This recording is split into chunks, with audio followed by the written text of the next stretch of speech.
Oi, minha gente. Vamos fazer um pouco de geografia? Abram lá na página 174, que nesse capítulo nós vamos ver um pouco mais sobre a diversidade populacional.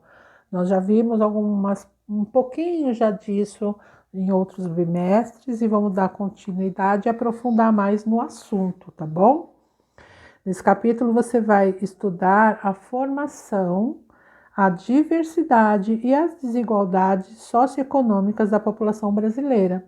No Conversa Vai, o que mais chama a sua atenção na imagem? A imagem retrata diversidade, né, que seria uma variedade.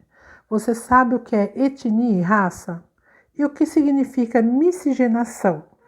Então, quem não sabe o que é etnia e o que é raça, procura no dicionário para poder ter o entendimento do assunto, tá bom?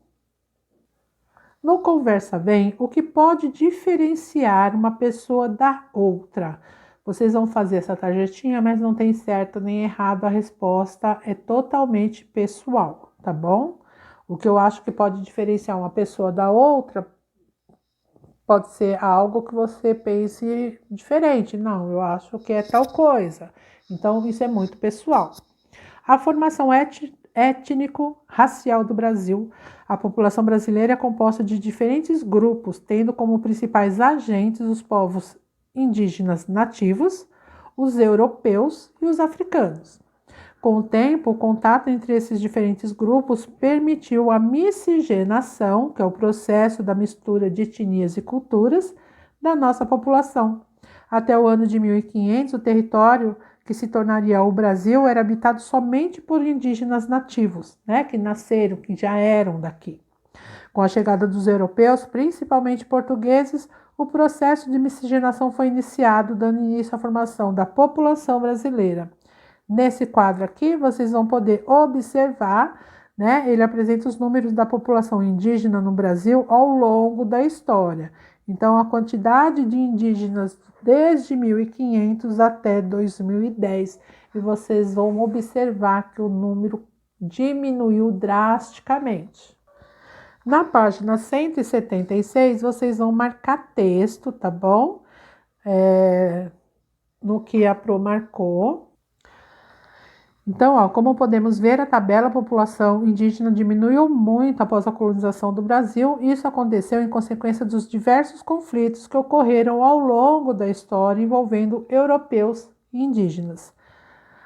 Outra população que sofreu historicamente com a colonização portuguesa no Brasil foram os africanos. Grandes contingentes, grande quantidade de trabalhadores africanos foram trazidos à força para o Brasil para trabalhar em regime de escravidão. Após a abolição desse regime, em 1988, essa população continuou marginalizada, pois não recebeu amparo do Estado. Lembra que nós conversamos em outras aulas que foi dado a liberdade para os escravos, assim, pronto, estão livres, vai. Vai para onde? Eles não tinham onde morar, não tinham como se sustentar, né? Então, eles viveram marginalizados mesmo, né? Então, eles ficaram à margem da sociedade, né?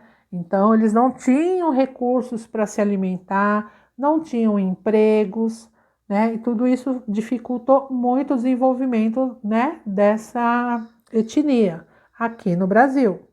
Apesar de uma história desigual entre diferentes povos que hoje formam o Brasil, o convívio fez com que diferentes culturas se misturassem na linguagem, na comida, na religião e até mesmo no modo como tratamos uns aos outros. Atualmente, diversos povos continuam migrando para o Brasil, deixando marcas culturais por onde passam. Então, todos os povos que já estiveram no Brasil e que continuam chegando, eles têm a sua contribuição cultural. Nós aprendemos ou palavras, ou algum tipo de alimento diferente, ou uma festa diferente, um vestuário, né? Então, eles contribuem muito. Eles contribuem muito para nossa. Ele traz para o nosso convívio diversos elementos diferentes, tá bom? Isso aqui nós vamos conversar a respeito na aula. Vocês vão ler sobre um Brasil de diferentes pessoas. Aqui tem um gráfico feito pelo IBGE. Lembra que nós já falamos sobre o que é o IBGE? Sobre pessoas brancas, pretas, amarelas, pardas e indígenas, tá? É a quantidade, lógico que depende de um lugar para outro. Tem lugar que tem mais pessoas brancas, outro tem mais pessoas pardas, né? É diferente, tá? Aqui é uma geral, tá? Então, vocês vão ler e marcar texto no que está marcado. Vão fazer a atividade da página 178, vão ler esse gráfico e responder as questões. E na 179, vocês vão ler sobre a desigualdade no Brasil, que ele é um dos países mais ricos no mundo no que se refere à diversidade cultural, né? Isso foi devido à mistura de diferentes povos que formaram nossa população e que, apesar dessa riqueza cultural, a história do nosso país é marcada por desigualdade social e econômica. A desigualdade social sempre esteve presente na história do Brasil, pois afrodescendentes e indígenas são considerados socialmente inferiores, porque eles sempre foram prejudicados ao longo da história, tá? Isso não tem a ver com capacidade, não é que eles são incapazes ou menos capazes, tá bom? É questão que ao longo da história eles foram prejudicados, tá?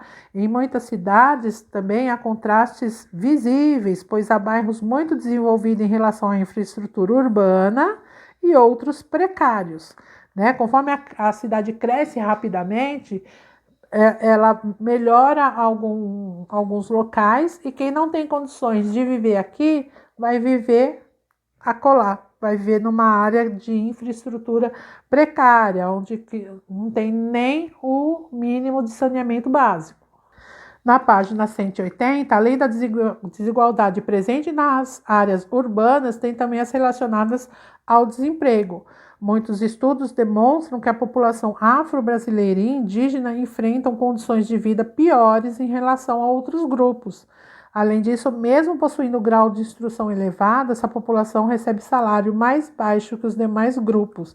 Então, aqui está dizendo o quê? Que um indígena e um negro e um branco que fez a mesma faculdade, vão disputar o mesmo emprego, não terão salários iguais. O salário do branco será melhor do que o salário do afrodescendente ou do indígena, tá bom? Aqui explica mais ou menos por meio de um gráfico e fica mais fácil o entendimento.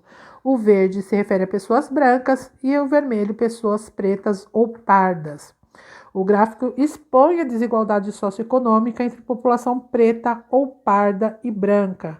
É importante que todos nós estejamos atentos às ideias e soluções que possibilitem a melhoria das condições de vida de todos os brasileiros.